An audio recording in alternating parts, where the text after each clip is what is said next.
छोटी बहू, बड़ी बहू, इधर आओ जल्दी से। जी माँ जी। क्या हुआ सासू माँ? अरे बड़ी बहू, अचानक से मुझे गांव जाना पड़ रहा है। लेकिन क्यों माँ जी? आपने तो बताया ही नहीं कि आपको गांव जाना था।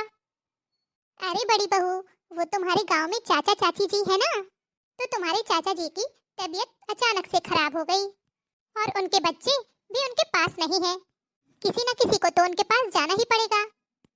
उनका फोन आया था, तो तुम दोनों लोग अच्छे से रहना, मिलजुल कर घर संभालना। माँ जी, आप घर में नहीं रहोगी तो बिल्कुल अच्छा नहीं लगेगा। आप मत जाओ ना। अरे बड़ी बहू, अब तुम ही छोटी बहू को समझाओ। मेरा जाना जरूरी है, इसीलिए तो जा रही हूँ, वरना क्यों जाती। आप छोटे बच्चों के जैसे जिद मत करो और मुझे टाइम से निकलने दो। हाँ हाँ सासू माँ, आप चिंता मत करो, मैं छोटी को समझा दूंगी। आप बिल्कुल भी परेशान मत होइए, आराम से जाइएगा। चलो ठीक है। अरे सासू माँ, जाते जाते आशीर्वाद तो देती जाइए। हाँ माँ जी, और मुझे भी। सदा सुखी रहो। अरे छोटी, तू परेशान क्यों हो रही है? कुछ ही दिन के लिए तो गई है सासू माँ, फिर वापस आ जाएंगी। छोटी, अरे ओ छोटी। हाँ दीदी, बुलाया आपने?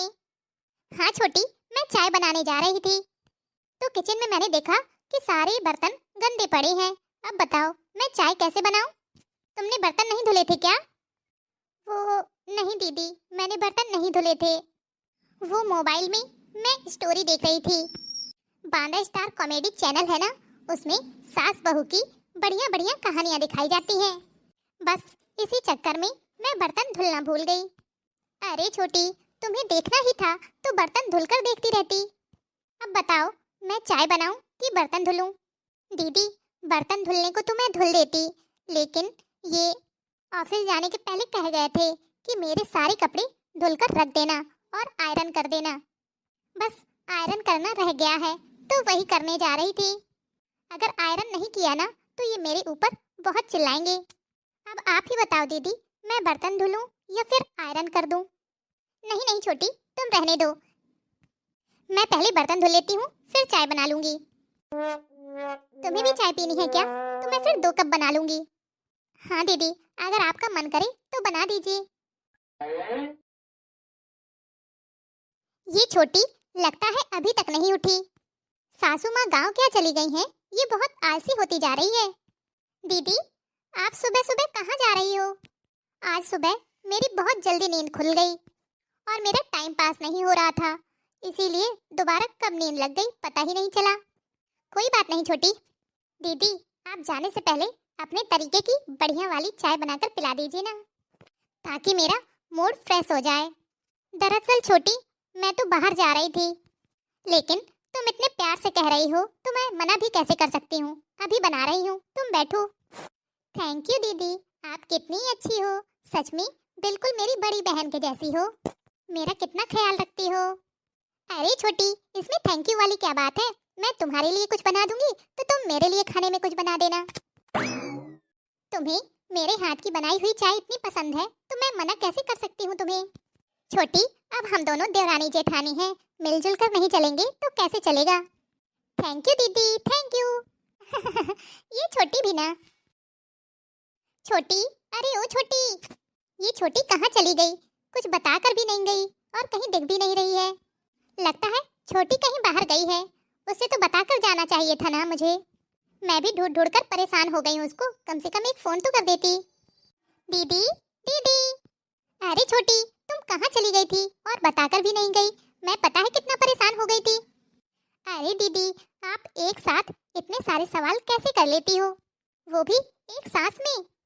दीदी, मैं मार्केट गई हुई थी, बताना तो चाहती थी आपको। यहीं पास में गई हुई थी दीदी, मैंने सोचा तुरंत आ जाऊंगी, इसलिए आपको परेशान ना करूं। जब मैं वहां पहुंची तो मेरी सभी फ्रेंड्स मिल गई वहां पर और सभी गप्पे मारने लगे। आप तो जानती हो ना, जब पुराने यार दोस्त मिलते हैं तो कितनी बातें होती हैं सबके बीच। फिर वो लोग कहने लगी कि चलो थोड़ा मार्केट घूम लेते हैं। दीदी, सच बताऊं, मैं तो बहुत थक गई हूँ। इतनी तेज धूप थी बाहर, ऐसा लग रहा है जैसे पूरा शरीर जल रहा हो। अरे छोटी, अगर तुम्हें मार्केट जाना था तो शाम को चली जाती, इतनी धूप में क्यों गई? दीदी, जाने को तो शाम को भी जा सकती थी, पर आप जानती हो ना, इनके आने का टाइम हो जाता है ऑफिस से। और आपको भी साथ लेकर नहीं जा सकती थी, वरना सासू माँ बहुत गुस्सा करती कि घर में ताला लगाकर दोनों बहुएं घूमने चली गईं। दरअसल वो राशन का सामान थोड़ा खत्म हो गया था, तो मैंने सोचा मैं ही जाकर ले आती हूँ। हाँ हाँ छोटी, पता है कि राशन का सामान खत्म हो गया था, इसीलिए आज शाम को मैं मार्केट जाने वाली थी। अरे दीदी, अब बहुत बातें हो गई, मैं तो थक गई हूँ। आप एक काम करो ना, मेरे लिए नींबू पानी बना कर ले आओ। अच्छा ठीक है छोटी, तुम बैठो, मैं नींबू पानी लेकर आती हूँ। थैंक यू दीदी। छोटी, अरे ओ छोटी, ये छोटी आज क्या कर रही है? अपने रूम से बाहर ही नहीं निकल रही। हाँ दीदी, आपने बुलाया? अरे छोटी, मैं तुझे कब से आवाज दे रही हूँ, तू सुन ही नहीं रही थी? ऐसा क्या कर रही थी अंदर रूम में? अरे दीदी, कल मार्केट से मैं आपके लिए साड़ी लेकर आई थी, तो वही देख रही थी कहीं से कटी फटी तो नहीं है जो वापस करना पड़े, बस उसी को चेक कर रही थी। अच्छा, मेरे लिए साड़ी लेकर आई थी? हाँ दीदी, चलिए आइए मैं आपको दिखाती हूँ। मैं तो अपने मन से ले आई हूँ, आपको पसंद आती है या नहीं? ठीक है, चलो दिखाओ कैसी है। ये देखिए दीदी। छोटी, ये तो बहुत ही सुंदर साड़ी है, पर ये तो सिल्क में है, और तुझे पता है ना, मैं सिल्क वाली साड़ी नहीं पहनती हूँ। अरे दीदी, इस टाइम यही चल रही है, सभी लोग यही साड़ी पहनते हैं और सबके ऊपर बहुत अच्छी भी लगती है। क्या दीदी, आप भी ना, आजकल का यही तो फैशन है। वो छोटी, जब मैं ये साड़ी पहनती हूँ ना तो बहुत मोटी लगती हूँ। अरे दीदी, एक बार पहनकर तो देखिए, बहुत सुंदर लगेंगी आप। थोड़ा समय के अनुसार बदलिए दीदी, क्या आप भी पुराने जमाने की वही साड़ी लपेटे रहती हैं? सिंपल सिंपल साड़ियाँ अच्छी लगती हैं क्या? अच्छा, तो बोल रही है छोटी, तो मैं ट्राई करके देखूंगी, बताना मेरे ऊपर कैसी लग रही है। अच्छा छोटी, चलो ये सब छोड़ो, काफी टाइम हो गया है और शाम का खाना भी बनाना है। अब जाओ जल्दी से किचन में और तैयारी करो। हाँ हाँ दीदी, मैं किचन में जाने ही वाली थी, लेकिन क्या करूं दीदी, आज मेरा चिली पनीर खाने का बहुत मन कर रहा है। आप बहुत टेस्टी चिली पनीर बनाती हो। आज पता है, जब मार्केट में सभी फ्रेंड्स मिली थी तो कहने लगी चलो रेस्टोरेंट चलते हैं। जब वहाँ गए तो सबने चिली पनीर ऑर्डर किया, पर जो स्वाद आपके हाथों से बनाए हुए चिली पनीर का रहता है ना, वो स्वाद तो उसमें था ही नहीं, इसीलिए मैंने खाया ही नहीं। मैंने तो वही सोच लिया था कि मैं दीदी के हाथों से बनवाकर ही खाऊंगी। मैंने बहुत बार कोशिश की आपके जैसा बना पाऊं, लेकिन बनता ही नहीं है। प्लीज दीदी, आप बना दीजिए ना चिली पनीर। छोटी, बनाने को तो बना देती, लेकिन आज मैं काम कर करके बहुत ज्यादा थक गई हूँ। आज कुछ ऐसे ही बना लो, कल मैं पक्का बना दूंगी। अरे नहीं दीदी, आज ही बना दो ना, बहुत ज्यादा खाने का मन कर रहा है, इसीलिए मैं मार्केट से पनीर भी लेकर आ गई थी। हाँ? अच्छा ठीक है, अगर तुम्हें मेरे हाथ का चिली पनीर इतना ही पसंद है तो मैं बना देती हूँ। अब खुश? थैंक यू दीदी, आप कितनी अच्छी हो। ठीक है, मैं जाके तैयारी करती हूँ किचन में। बड़ी आई, मुझसे खाना बनवाने चली थी, पड़ गया ना भारी, अब खुद बनाएंगी खाना। मैं इतनी चंट हूँ ना कि इन्हें तो पता ही नहीं है, जब घी सीधी उंगली से ना निकले ना तो उंगली को टेढ़ा करना ही पड़ता है। हेलो, अरे चिंकी, मुझे नहीं पहचानती क्या? मैं कौन हूँ? ओह रूपा, अच्छा आज तुमने याद कैसे कर लिया? कुछ काम था क्या मुझसे? अरे यार, मैं तो बातों बातों में भूल ही गई, मैं तो तुम्हारे घर आ रही थी, सोचा आने से पहले बता दूं, कहीं तुम घर पर ना मिलो तो, और तुमसे मिलकर मेरा मूड भी फ्रेश हो जाएगा। बहुत दिनों से तुमसे मिली भी नहीं हूँ। तुम्हारे ससुराल में तुम्हारी सासू माँ और जेठानी भी है ना, मेरे आने से उनको कोई प्रॉब्लम तो नहीं होगी? मुझे कुछ कहेंगी तो नहीं ना वो? अरे नहीं नहीं यार, तुम उसकी चिंता मत करो, कोई कुछ नहीं कहने वाला। और वैसे भी सासू माँ यहाँ पर नहीं है, गांव गई हैं। चल ठीक है, तो फिर घर पर ही मिलते हैं। हाँ हाँ ठीक है, तुम आओ। अब मैं क्या करूँ, घर पर मेरी फ्रेंड भी आने वाली है, तो उसके लिए खाना वाना तो बनाना ही पड़ेगा। मायके में आती थी तो मम्मी और भाभी बनाकर कुछ न कुछ दे देती थी, और यहाँ बाहर से कुछ ऑर्डर भी नहीं कर सकती, मुझसे तो इतना काम होने वाला नहीं। समझ में ही नहीं आ रहा मैं क्या करूं, कुछ ना कुछ तो दिमाग लगाना ही पड़ेगा। छोटी, क्या हुआ? इतना परेशान क्यों हो? हाँ? अरे दीदी आप, दीदी परेशानी वाली बात तो है ही। आज शाम को मेरी फ्रेंड आने वाली है और मुझे इस बात की टेंशन है कि मैं उसके लिए क्या बनाऊं और क्या नहीं। अरे छोटी, इसमें टेंशन की क्या बात है, मैं हूं ना, मैं बना दूंगी। दीदी दरअसल उसका टेस्ट थोड़ा अलग ही है। वो ये सब घर का खाना नहीं खाती। वो pasta, macaroni, pizza, burger, idli, dosa ये सब ज़्यादा खाती है। उसे चाइनीज़ फूड बहुत ज़्यादा पसंद है। ये आप सब कैसे बना पाओगी? अरे छोटी, मैं अपने मायके में यही सब तो खाती थी। ये मैं बहुत टेस्टी बनाती हूँ। एक बार खाओगी ना तो उंगलियां चाटती रह जाओगी। जब से यहाँ ससुराल में आई तो सासू माँ को ये सब पसंद नहीं था, इसलिए मैंने बनाना ही छोड़ दिया कि जब खाने वाले नहीं हैं तो बनाकर क्या फ़ायदा। सासू माँ को कभी कभी बनाकर देती थी तो उनकी तबीयत बिगड़ जाती थी, इसलिए बनाना ही छोड़ दिया। आज शाम को बनाकर खिलाऊंगी तुम्हें, तो पता चलेगा मैं कैसा बनाती हूँ। ओह थैंक यू दीदी, आपने तो मेरी टेंशन ही दूर कर दी। वही मैं सोच रही थी कि क्या करूं और क्या नहीं। मुझे सच में पता नहीं था दीदी कि आप इतनी अच्छी हो। दीदी थोड़ा टाइम से बना लीजिएगा।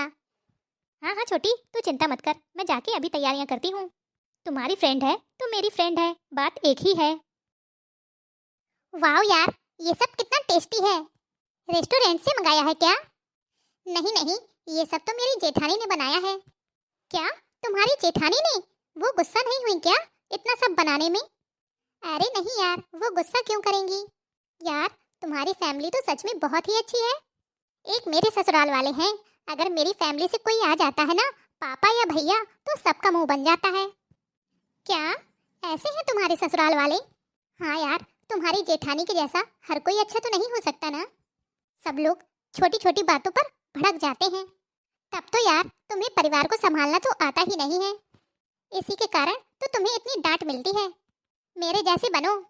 यार तुम्हारे जैसी किस्मत नहीं है मेरी। अरे यार, किस्मत को चमकाना पड़ता है। ये सब तो कहने की बातें हैं। कुल मिलाकर तुम्हें अपने ससुराल वालों को हैंडल करना नहीं आता। मेरे ससुराल वाले भी ऐसे नहीं थे। हाँ?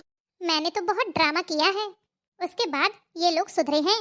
अब जैसा मैं बोलती हूँ ना, वैसा ही करते हैं ये लोग। अगर मैं भी तुम्हारे जैसे होती ना, तो ये लोग भी मेरे साथ इसी तरह का व्यवहार करते। अगर ये लोग चाहते ना तो मुझे भी दिन रात काम में लगाए रहते। लेकिन मैं भी कम ड्रामेबाज नहीं हूँ। मैं भी उसी टाइम बोल देती हूँ कि मेरे सर में दर्द है, मेरी तबीयत सही नहीं है, या फिर मुझे कुछ काम है तो बाहर जाना है। और मेरी चोरी ये लोग पकड़ भी नहीं पाते हैं। और जब मार्केट जाती हूँ तो वहाँ से कुछ ना कुछ इन लोगों के लिए ले आती हूँ, तो ये लोग भी खुश हो जाते हैं और कुछ नहीं कहते हैं। और वैसे भी मेरी जेठानी तो बहुत सीधी साधी है। जैसा मैं बोलती हूँ ना, बिल्कुल वैसा ही करती है। इस समय तो मेरी सास भी नहीं है यहाँ पर कि वो देखेंगी मैं क्या कर रही हूँ और क्या नहीं। उनके पास तो दिमाग ही नहीं है। छोटी दीदी आप, छोटी, मैं बिन बोले तुम्हारे सारे काम कर देती हूँ, तो तुम क्या सोचती हो कि मैं बहुत भोली भाली हूँ, बेवकूफ़ हूँ? अरे मैं तो सारे काम तुम्हारी खुशी के लिए कर देती थी। मैं तुम्हें अपनी छोटी बहन मानती थी। मुझे क्या पता था कि तुम्हारे अंदर कुछ और ही चल रहा है। अपनेपन की वजह से मैंने सारे काम कर दिए, इसका मतलब मैं बेवकूफ़ हूँ? मेरे पास दिमाग नहीं है।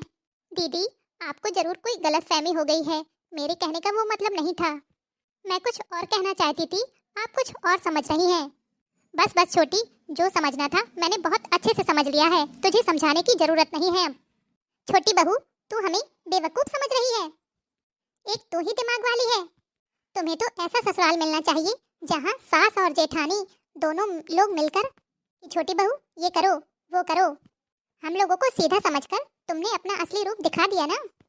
बात तो बिल्कुल सही कह रही हैं आंटी जी। अगर मैंने अपने ससुराल वालों के साथ ऐसा किया होता ना, तो वो लोग तो अभी तक मुझे घर से बाहर निकाल देते। ऊपर से मेरे मायके वालों को बुलाकर उन्हें बेइज्जत करते। मेरी तो लाइफ बर्बाद ही हो जाती। यार तुम्हारे पास तो इतनी प्यारी फैमिली है, फिर भी तुम्हें उसकी कदर नहीं है। चिंकी, तुम्हें ऐसा बिल्कुल नहीं करना चाहिए था। सॉरी मम्मी जी, सॉरी दीदी, मुझसे बहुत बड़ी गलती हो गई, मुझे माफ़ कर दीजिए। केवल एक मौका दे दीजिए मुझे सुधरने का। सॉरी मम्मी जी। सासू माँ, अगर छोटी माफ़ी मांग रही है तो उसे माफ़ कर देते हैं। बड़ी बहू, तुम भूल गई क्या? यही छोटी तुम्हें अपनी सहेली के सामने बेइज्जत करने में लगी थी। गलतियां तो सबसे हो जाती हैं सासू माँ, बड़ों का तो फर्ज है छोटों को माफ करना। अगर हम नहीं माफ करेंगे तो और कौन करेगा। ठीक है, आज तो मैं बड़ी बहू के कहने पर तुम्हें माफ कर देती हूँ। अगली बार से ऐसी गलती हुई ना तो सीधे घर से बाहर निकाल दूंगी। Thank you mummy ji. Hello दोस्तों, आपको आज की यह स्टोरी कैसी लगी कमेंट बॉक्स में कमेंट करके जरूर बताइएगा। अगर अच्छी लगी हो तो वीडियो को लाइक और चैनल को सब्सक्राइब करना मत भूलिएगा। तो चलिए फिर मिलेंगे आपसे नेक्स्ट वीडियो में। तब तक के लिए खुश रहिए, अपना ख्याल रखिए और दूसरों को प्यार बांटिए।